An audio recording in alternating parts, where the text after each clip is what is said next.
I am here every Monday at 7 p.m., even on most holidays. I'm here at 7 p.m. every Monday to help you shift your thinking for your own success. So, help you shift your thinking for a better future. I am an international MindShift coach. I am a podcast host.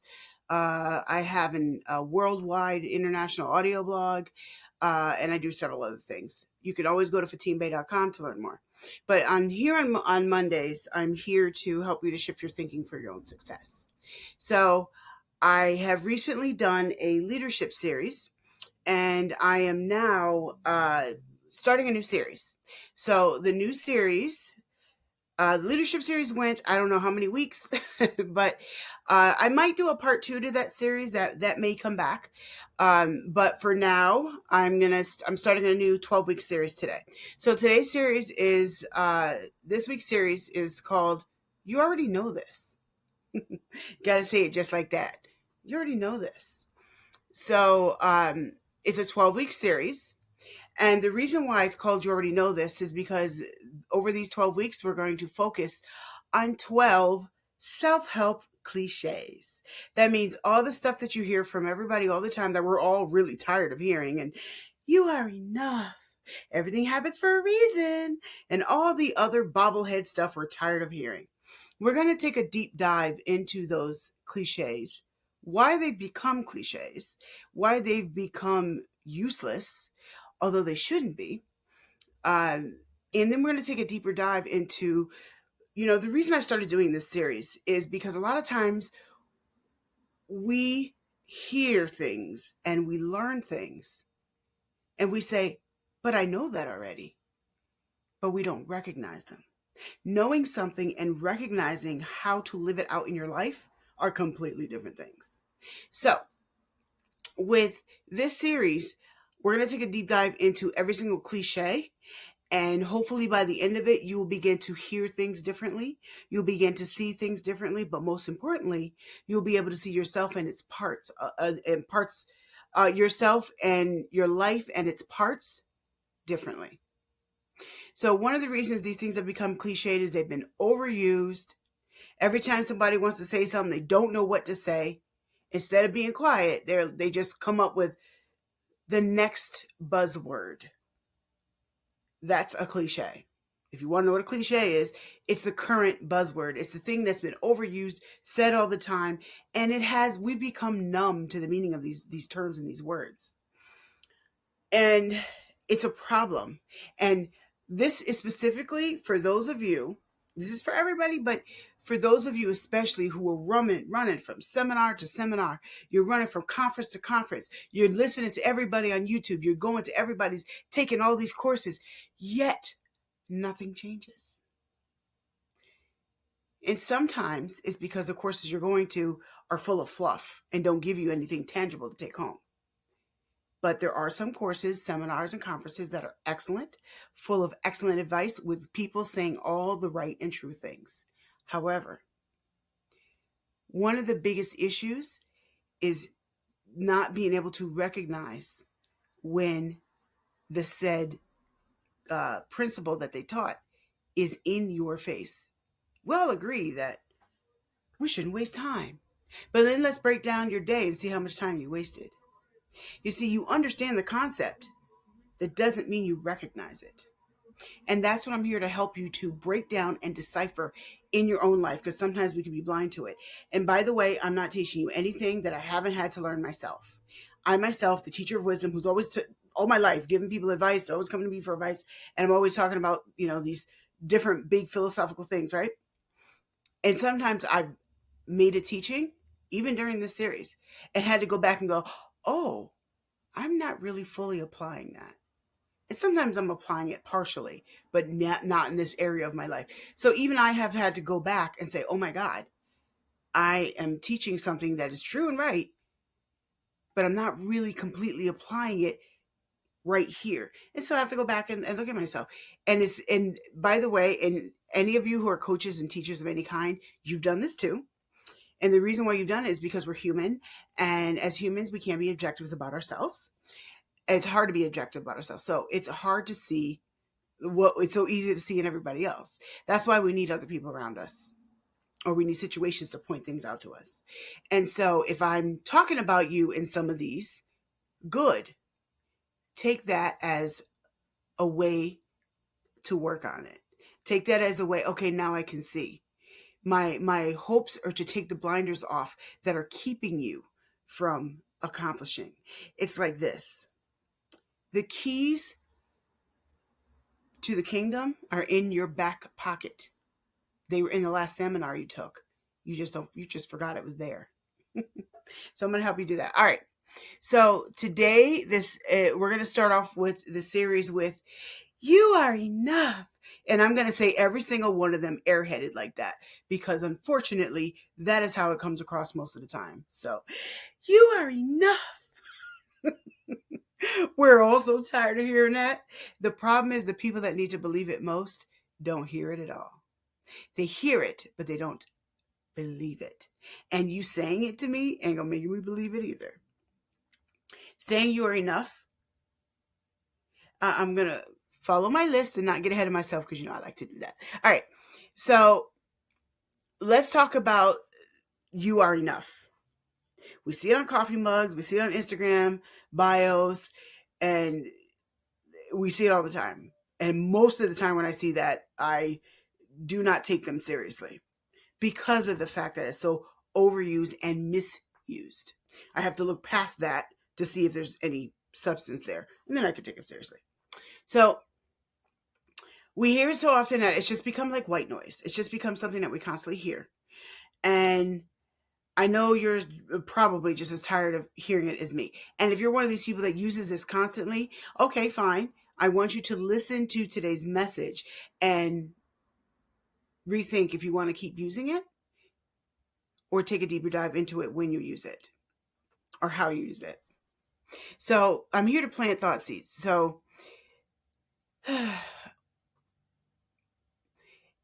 problem is nobody ever really explains why this is actually true. You are enough is actually a true statement. I want to also say this. The reason why every single one of these became cliche is because, oh, by the way, sidebar, I forgot to put this in my notes, meant to say at the beginning.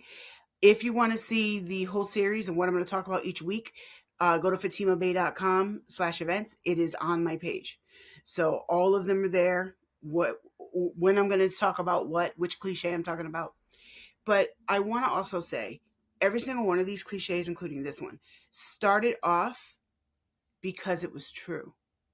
Not a single cliche started off because it was just a nice thing to say. Its overuse and its misuse turned it into a useless cliche. So that includes this one. So nobody really talks about, okay, why are you enough? Okay, you tell me I'm enough, but I have no reason to believe that just because you said those words to me. So what? So here's what people, and here's the other thing. Sometimes people say, yes, I'm enough. I believe those words. But then there's evidence. And in every single one of these, I'm going to follow the same format. I'm going to talk about the evidence of why we know, of how you know whether or not this is actually true in your life. And then we're going to talk about how you can make it true if it's not. The evidence of how it's not true, the evidence of how it is true. It is present in your life, and then the evidence, and then how you can solve that problem and start to do something different. So you say I'm enough, but here's the evidence that you don't believe it. You don't feel enough until you get the promotion. And then when you get the promotion, you still don't feel enough. You don't feel enough unless your partner validates you. We're going to go take a dive into that. You don't feel enough when you scroll through someone else's vacation photos. You're going through Instagram and you're seeing a happy relationship you don't have. You're going through this and that, and you don't feel enough then. You're constantly looking for external A-grade proof of a like or a compliment to validate the truth that you've been told about yourself, but you don't believe. One of the ways to summarize this, I can give you more details, but to summarize how we know that you don't believe that you're enough and how you know that you don't believe you're enough, you're constantly and consistently seeking outside validation. When you know that you're enough, you don't need to seek other people's validation. Other people's validation are nice, but you don't constantly need it. Wanting it and needing it, two different things. I want to be complimented, sure. Who doesn't? Because you're human. But I don't need your approval for my existence. I don't need your approval to know that I'm enough for where I'm going in life. I have all the skills that I need. I have it's built into me. Do I need to develop some of those? Sure. But I have everything I need. I now know that. I once upon a time didn't believe it either. And if you told me I was enough, I would have just been like, empty platitudes. Just, yeah, okay. And I know that many people, when they hear that, feel exactly the same way I did. Matter of fact, I think most people do. There are a few who are confident enough that actually believe it, which is beautiful. But a good majority do not. So what does it look like? Oh, another thing. One of the biggest things that it looks like, needing validation. There's two principal things that it looks like: needing validation, and the other, when you don't believe that you're enough, you allow disrespect because you're not enough to be respected. When you consistently allow disrespect,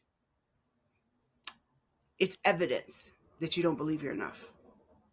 Because if you believed you enough, you wouldn't allow it. It's really that simple. Now there might be other layers to that, but at the end of the day, that's the underlying principle. Do you allow yourself to be disrespected? You haven't yet learned that you're enough. The truth is, you're enough is very, very, it's too shallow. The way it's used is too shallow of a statement to get to the in-depth bottom line issue of self-worth, because that's what it boils down to. And so you don't solve a self-worth problem by telling someone you're worthy and walking away. It just doesn't work that way for humans. So what does it look like when you actually do believe it? When you're living this truth in the real life, it looks like you applying for a job that you want without obsessing whether or not you meet 100% of the qualifications. You don't try anyway. That's when you believe enough, you have a word that we call confidence. That's really what it boils down to, is self-worth versus confidence. Confidence is built. Even if you're like, I've been confident all my life, that was built too, because the people around you helped to build it. That's what most people don't realize. If you've been confident your whole life, wonderful. There was lots of validation along the way that helped you get there. Nobody comes out the womb and just like, I'm a superstar and screw the rest of y'all. It just doesn't work like that. There was some kind of validation. You play a part in that too, obviously, but there was some kind of validation along the way, and that's going to be different for all of us. But it looks like applying for a job, like I said, it looks like ending a conversation with someone disrespects you without needing to win the argument. You might just be like, okay, walk right away. When you actually believe that you're enough and you don't need their validation, then you don't need to continue a conversation where they're disrespectful to you. You walk away. This is evidence that you believe that you're enough, that you believe in the principle behind the statement of you're enough, that you believe that you don't need their validation to and win the argument to validate who you are and your existence or even your argument. And you could be 100% right. And I'm the same way. I will have a conversation with you if you don't understand something, and you really, even if you disagree with me, you're trying to understand, I'll have a conversation with you, because if you're trying to understand, I will do my best to help you understand. If I see that, no problem. But if you just don't want to understand and you just want to argue and sit in your ignorance and you're happy there, then I'll believe you in your ignorance and walk on and spend my energy on something worthwhile. And when you have enough confidence, you will do that. When I was younger, not so much.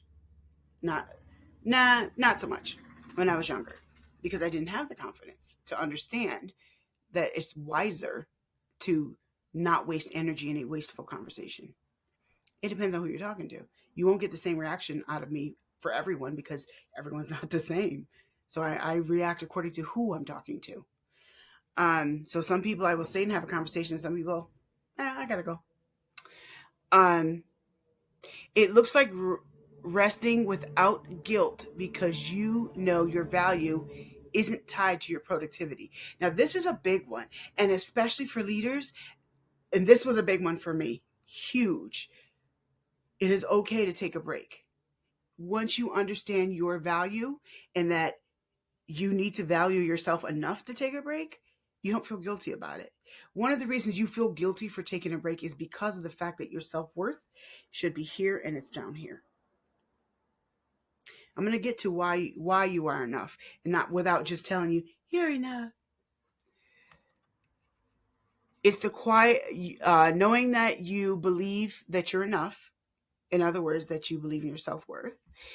It is the quiet confidence to hear criticism about your work without letting it become a criticism of your soul.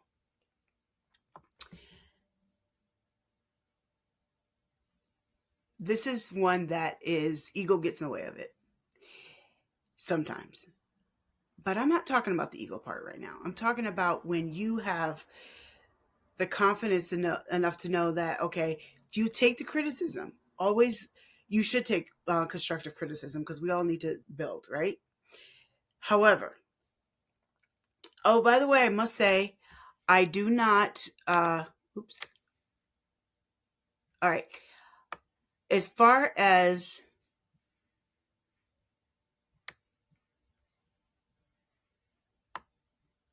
okay, man, I messed it up. Hold on. I got it. Okay. So I was I was switching my windows here and trying to look at the chat. So I don't believe that I can see YouTube chat. So I apologize if I am not responding. I will definitely go back through and see if there are any comments later on this live video. But so, oh, that's why. All right. So, right now, the only comments I can see is if you are actually in Riverside, which, by the way, in the future, I would suggest if you're on a computer, come to this through Riverside because you don't need to sign in. You literally can type whatever you want for your name. You see me, you see the chat, that's it. It doesn't put you through all the other crap that everybody else does. So I tell people to go there because then I will see your comments immediately in real time. All right, so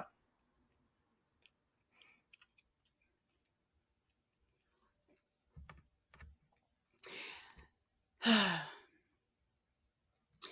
want to talk about another part too.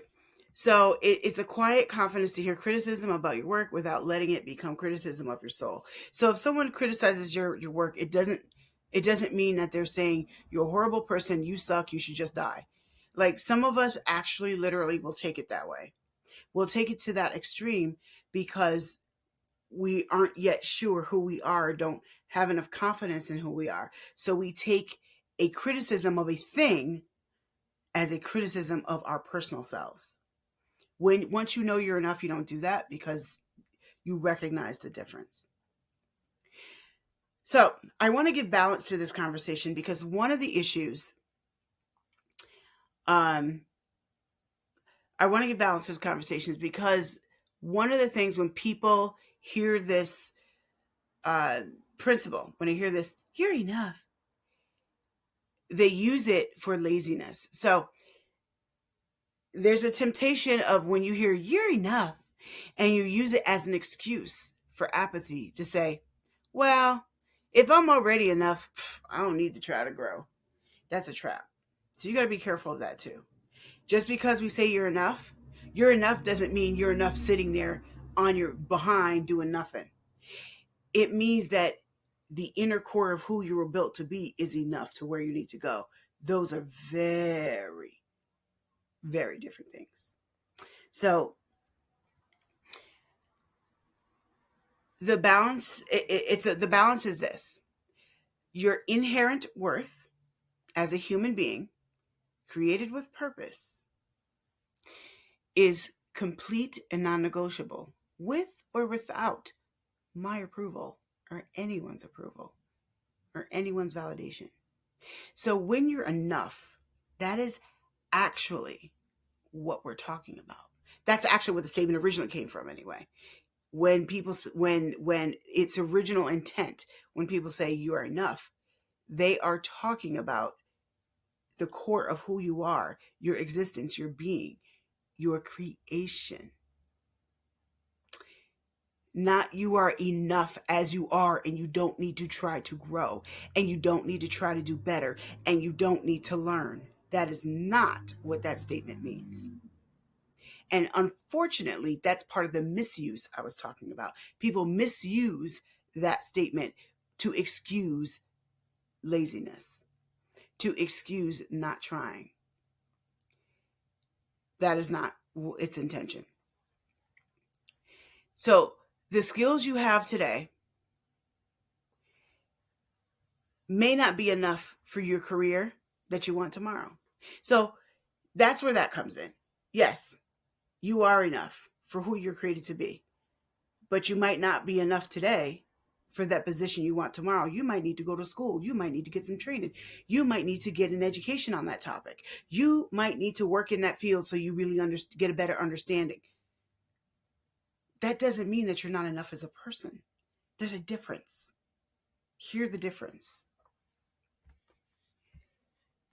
So how do you find, what do you do now? So now you recognize, I've talked about how to, and I didn't mention a whole list of them because I'm trying to keep everything under 30 minutes. So there are other ways that are evidence of whether or not this truth is living out in your life. However, if you're listening to this and you hear that, no, this is not living out my life. The truth is, in the quiet voices in my head, I know I'm not enough. I am so inadequate. I am not good enough for the position I have. I am not good enough for the friends I have. I am definitely need to be better. I am not good enough. If you actually, your inner voice, not the one you tell people, but if your inner voice is still saying that, let's talk about it. That might be real for you. Like I said, telling you that you're enough isn't enough. And it's why it doesn't work. To practice this balance, here's your first step. I want you to separate your being from your doing. What is your being? Okay, let's go over that. Your being is the core of who you are. Who are you? I am sympathetic. I am fast. I am smart. I am beautiful. I am intelligent. I know how to break things down. I am very analytical. Whatever your thing is. Skills and character. So, and I mean innate skills, not the skills you went to school for. Let me clarify that. Innate skills, the ones that you were born with, your gifts and talents. Okay? And your characteristics. So if you are kind, if you are giving, you're loving, you're supportive, whatever those things are for you, that's your being. You're doing.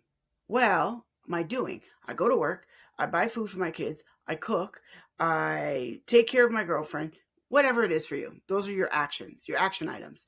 I'm a good doctor. Those are your action items. You might be a good doctor because of your character, but those are your action items. So what I want you to do is get a piece of paper. On the left side, write, I am enough. On the right side, write the things that you want to get better at. So this is a list for you. And as you do this, a lot of things are going to get stirred up within you. If you take this seriously, you sit down and write this list. And the things that you want to get better at doesn't make you inadequate. It just means that I could be better at that. Okay. Nothing wrong with that. We could all be better at something. I've gotten better at my podcast. I've gotten better at writing. I've gotten better at doing these lives. It doesn't mean that I have arrived. I'm definitely not arrived. I will be better in all of those things a year from now because I constantly seek growth. And so there's nothing wrong with that. If you want to seek growth, you will write that right side. And what are the things that I could be better at? Look at that paper and you'll see that both things are true at the same time. That means that you can be yourself and imperfect. You're not perfect. No, you're not. One of the reasons why you don't think you're enough is because you keep holding yourself up to a standard that isn't real. You keep thinking, I have to be this idea of a person. Perfect is one word that we can use for it, but it's an idea. I need to be like this person. Well, this is the standard. I have to be like that. You need to be yourself and you need to grow, and that is it. You don't need to be like me. You don't need to be like the person down the street. You don't need to be like your auntie. You need to be who you were created to be. And the reason you think you're not enough is because somewhere in life, that negative thought was reinforced. And sometimes those thoughts didn't come from other people. They were internal, but reinforcement somewhere said, yeah, you're not adequate. And here's what I want you to understand. You were made with a purpose. You are enough because you were built by design. When God created you, He had something in mind, and He built you for it. If I want you to sweep the floor, what am I going to do? I'm going to give you a broom. I'm not going to say sweep the floor and stare at you. And God didn't do that when He created each and every one of us either. When He created you, He gave you every single skill, brain cell that you need to accomplish what you were called to do. Not what I was called to do, but what you were called to do. And that is why you're enough. Your innate skills, abilities, even the way you naturally think is enough for what you were called to do. Seek that out. Look for that answer. And you will find out why you're enough. So the next time you hear the empty platitude, said in the empty platitude way, you're enough, I want you to go, I am. And then I want you to recite the list of why you're enough. Well, thank you all for coming and listening. And I'm hoping that this helps someone in the future. And this is something that you probably should go back and rewatch again, especially the second half, because you're going to hear it differently if you do. Thank you for coming. And like I said, go to fatimabey.com. Go to my events page, and you will see a list of all the topics that I'm talking about over the next 12 weeks for this series. Then I'll likely start a new series, which I'll announce probably a couple weeks before this one ends. So once again, thank you. And check out my audio blog, because I do think that many of you will be very encouraged, especially one called Fighting the Battles We Can't See. Look for that one in particular. And by the way, my blog is written and audio, so you don't have to read at all. You can just literally go to the page and click on it and sit there, and it's 7 minutes. So you can listen to it on your way to your car, in your shower, whatever. But I do the blog to help build you. This is one way of building you in a coaching style, but that is a very different style. I really do want you to listen to it, not because I just want you to follow me, but because I think you'll gain something from it. All right. Thank you very much. And I hope to see you guys next week.